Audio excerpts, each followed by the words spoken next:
is the owner of Accessory Dwelling Strategies and buildinganadu.com. And Josh Abrams is a principal at Baird and Driscoll. So we'll welcome both of them up now. Michael, Ethan. All right. I just wanted to make sure you guys can hear me okay. You're good. Okay, great.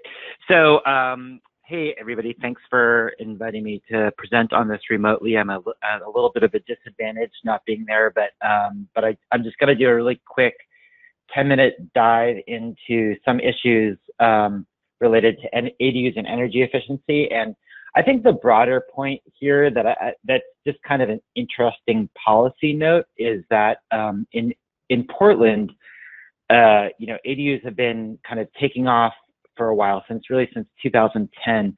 And what really helped ADUs take off here was not an affordable housing crisis, which is what's really spurring the movement in California, but really it's the energy efficiency side of ADUs that kind of got a whole bunch of stakeholders interested in ADUs and really kind of convening and strategizing on how to help ADUs become a more popular form of housing. And so I just wanted to present that because obviously this conversation today that's happening in California is focused on that issue, but in general, I don't know that it's really become a prominent part of the conversation in California yet. And I think there's a lot of opportunities for people in the green building, environmental efficiency, in the environmental space in general to get more heavily invested in ADU advocacy. And there's a whole lot of improvements that can be made from a policy and regulatory vantage to improve the environment for ADU development in California and in specific jurisdictions in California. So this is kind of a summary to with the sub line headline here that DEQ, Oregon Department of Environmental Quality, was largely responsible for helping to kick off the ADU movement in Oregon, which is, just kind of an interesting twist on things. So let's go to the first slide, or the next one. Yeah. So this was a study that was done by Oregon DEQ in 2013. They were evaluating different green building practices, and they were looking at what types of practices would result in the least amount of kind of waste and least amount of energy use over the life cycle of a building.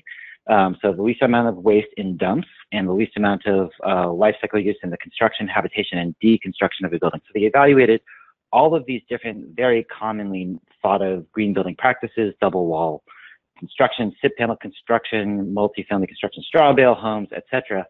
And at the last minute, they threw into the mix, hey, let's look at all these homes at 2,262 square feet, the average size home in Oregon, and then let's put in small home development just to see how it stacks up. And lo and behold, when they put in a small size house at 1,149 square feet, it actually proved to kind of beat out all of these other green building strategies significantly. If you look at the total life cycle greenhouse gas reduction from SIP construction, it's 8%, double wall construction 9%, recycled materials 9%, but extra small homes it was like 37%. So there was these huge reductions in greenhouse gas emissions that came about solely as a result of the size of the home. So as soon as this finding was kind of discovered, DEQ started to really rethink their efforts regarding what they should be working on in terms of quote unquote green building. Let's go to the next slide. So it clearly, as a home gets smaller, it's going to use less greenhouse gas emissions in the course of a year. That's probably kind of intuitive. In the life cycle of a building, it's probably kind of intuitive that it would use less energy. But and if you're looking at the construction, habitation, deconstruction, it's kind of obvious that it would use less energy. But let's go to the next slide now. And this is where I think things get pretty interesting. So if you took that average sized Oregon house that's built, 2,274 square feet, built to code, which is whatever it was at the time, R19 insulation, some degree of air sealing, but not, maybe not as aggressive as California energy codes. that home would use 90 million, give or take, 90 million British thermal units in the course of a year. And if you built that home to high performance standards, which is probably roughly where California's code is, it would use significantly less, 70 million or 50 million British thermal units in the course of a year. And that's primarily for heating and cooling. But if you simply built the smallest, the largest possible ADU you were allowed to build to code, roughly 800 square feet, that large ADU would outperform that high performance standard sized house. And so the aha moment here among kind of green building people was, whoa, we've been prioritizing solar panels and insulation and air sealing, but really if we just had people living in smaller houses, it would be far exceeding any benefits that we would be getting through all of these other programs that we've been investing so much energy in. Sorry, that's a weird set of words to use, but that we've been investing so much political, energy into insulation, air sealing, but it's really a size that matters. And of course, if you were to build that standard, that 800 square foot ADU, 768 square foot ADU to high performance standards, it would use less energy still. One of the really important nuances to this slide to think about, though, is that this should be thought of on a per capita basis. So if one person was living in that ADU, that blue house on the far left, they would be using more energy than 5 people who are living in that 2,274 square foot house. So it's important to understand that this should be thought of on a per capita basis. Let's go to the next slide. Another facet of, so for those who are really interested in diving into the details of this life cycle greenhouse gas analysis research that was done, you can find it on Oregon Department of Environmental Quality's Green Building page. And it's not a very it's not a very good looking page, but it's there at the bottom under reports.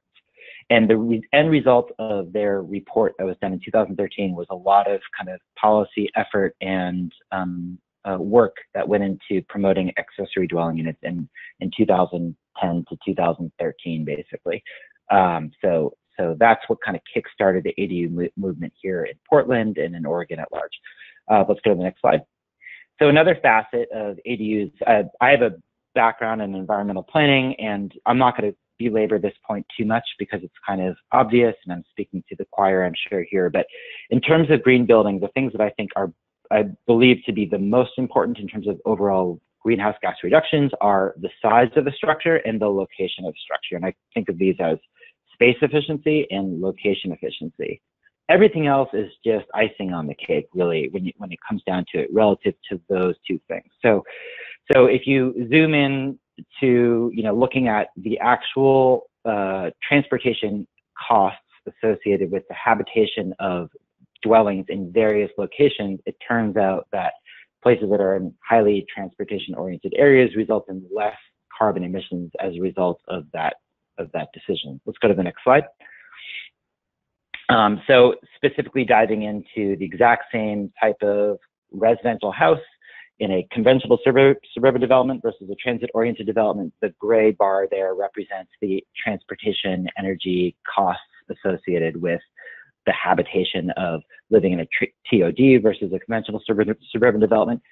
And the point here, if you haven't already, come to this conclusion yourself, is that ADUs will tend to be inherently built and constructed and developed in areas where there is more TOD than in a conventional suburban development, because that is where there is higher rental demand. That is where there is a greater need for housing.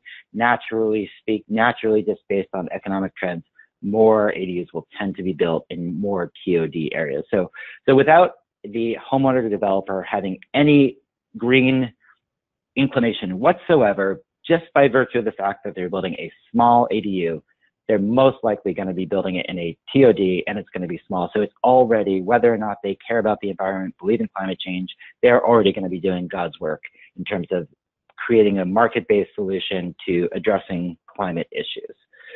Next slide. So this just summarizes the greenhouse gas emissions in British thermal units per year based on where that house is located. This comes from an EPA report called Location Efficiency and Housing Type, boiling it down to BTUs. Next slide.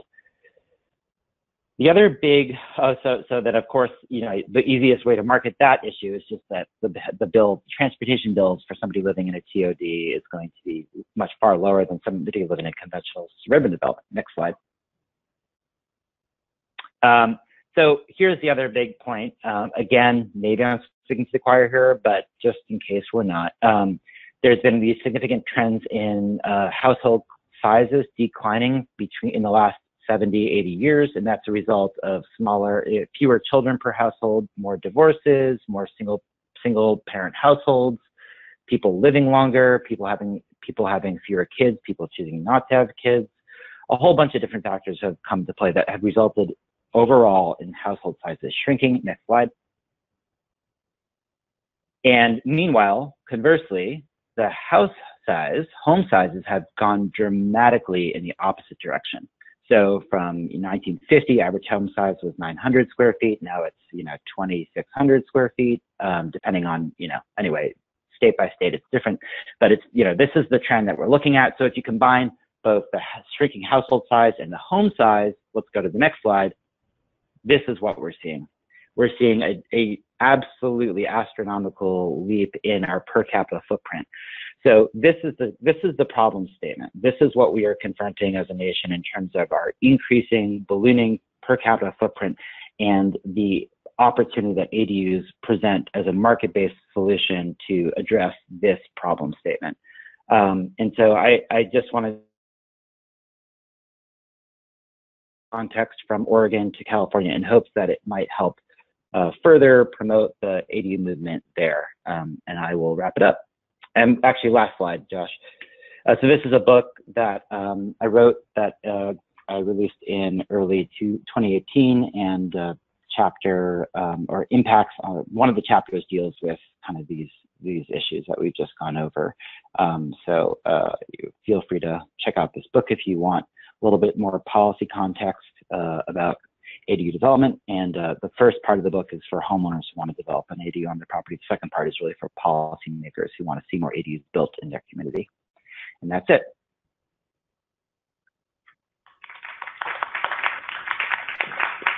Great, thanks, Cole. That was really interesting to connect it to kind of the environmental things in the transit. Does anyone have one quick question for Cole before we move on? Okay, we got a question over here. Cole, in your book, I believe you brought out that trend line to 2030 in terms of size of household. Doesn't it continue to decrease all the way down to 60% single person occupancy?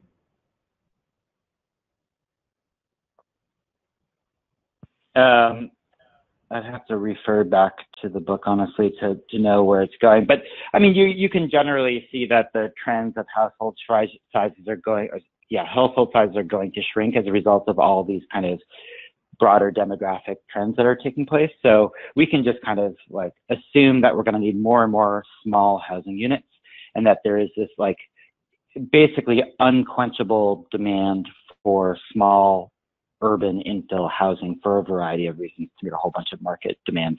So any way that we can achieve those outcomes is a good thing. ADUs are just one of many ways to achieve that outcome, and they're kind of a hot topic right now, obviously, but any form of kind of multifamily infill apartment buildings and missing middle housing types also kind of more or less address the same problem statement. Great. Okay, thanks, Cole. We're going to move on.